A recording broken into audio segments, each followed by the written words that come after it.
بسم الله الرحمن الرحیم. ما باید فهم قرآن و انس با قرآن رو گسترش بدیم.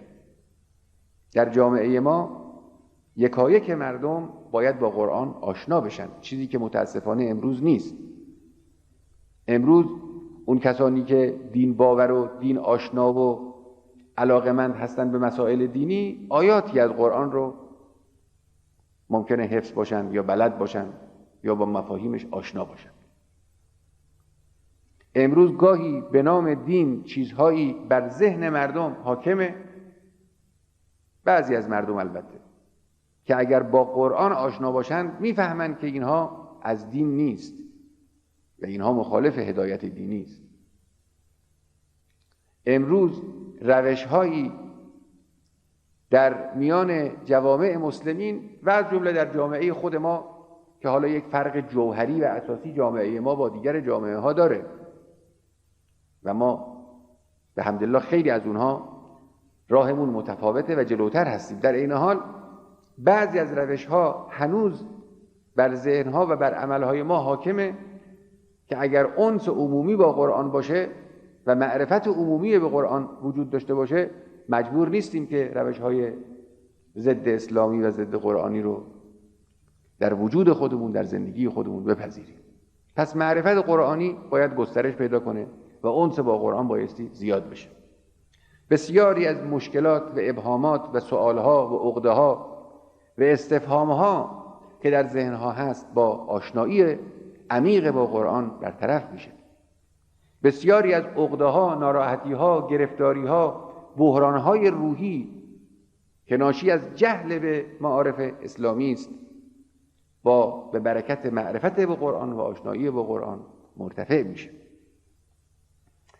خب این یه نکته. نکته دیگر این است که ما نیاز به تفسیر قرآن داریم.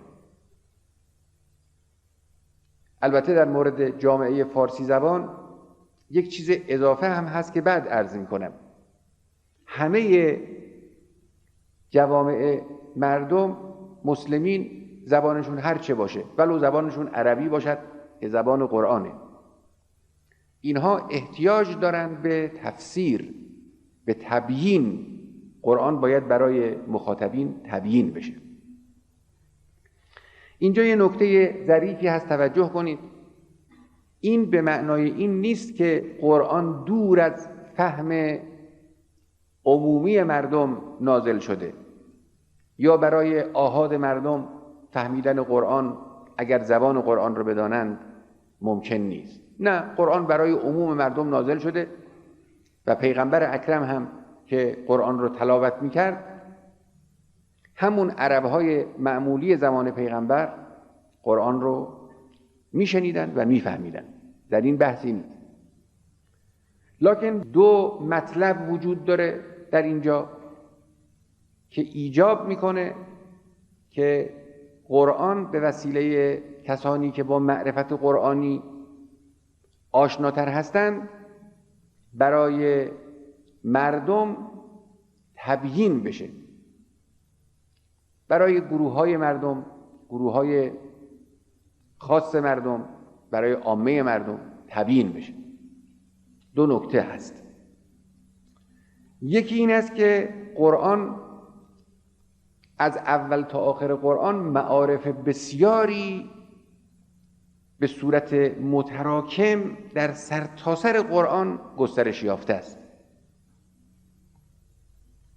قرآن فصل بندی شده که نیست.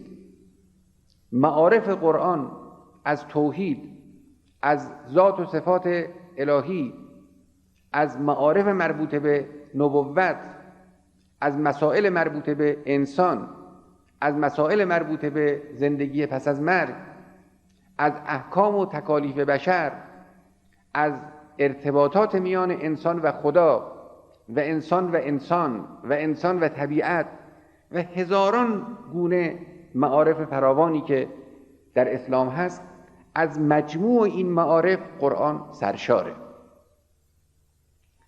جمع بندی کردن این مطالب کار همه کس نیست.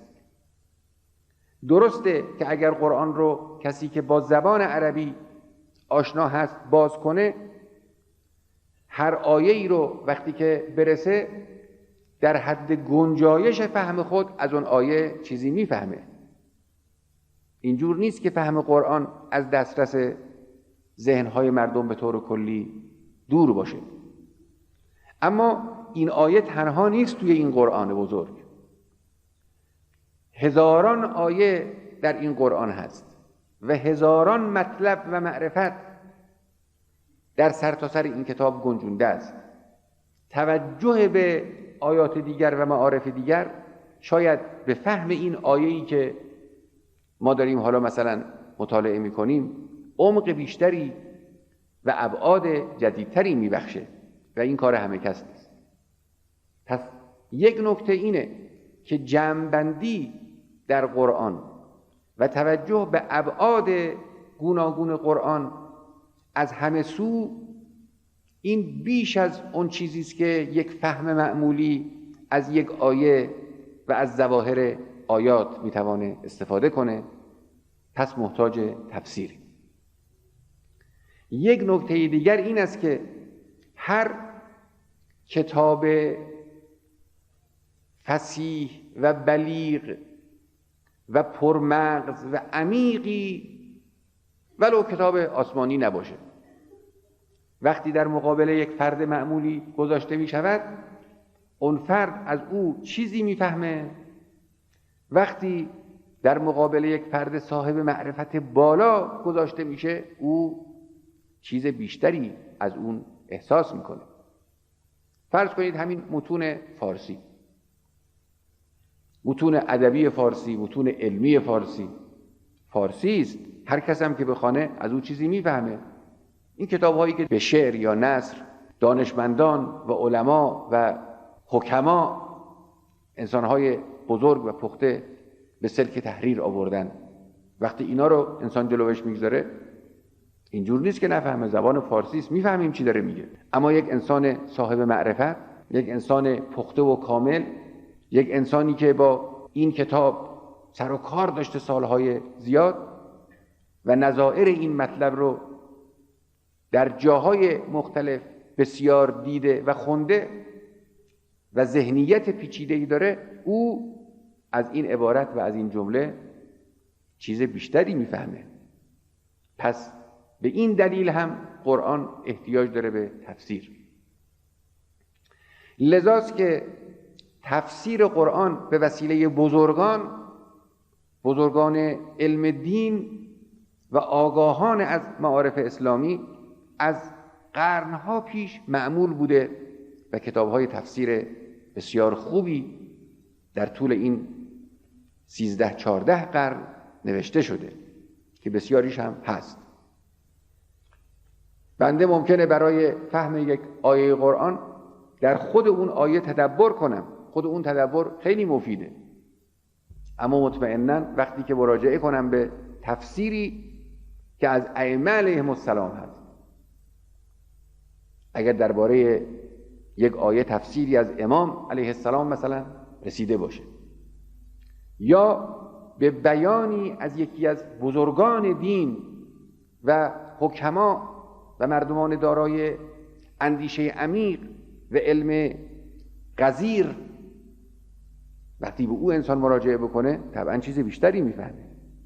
بنابراین تفسیر به معنای تبیین آیه و بیان کردن عمق مضمون و محتوای آیه یک چیز لازمی است برای همه. البته سطوح ذهنی افراد مختلفه و سطوح تفاسیر هم مختلف و متفاوته. هر کسی به هر حال به تفسیر به نحوی و تا حدودی احتیاج داره. لذا از زمان بلافاصله بعد از نبی اکرم صلی الله علیه و آله و سلم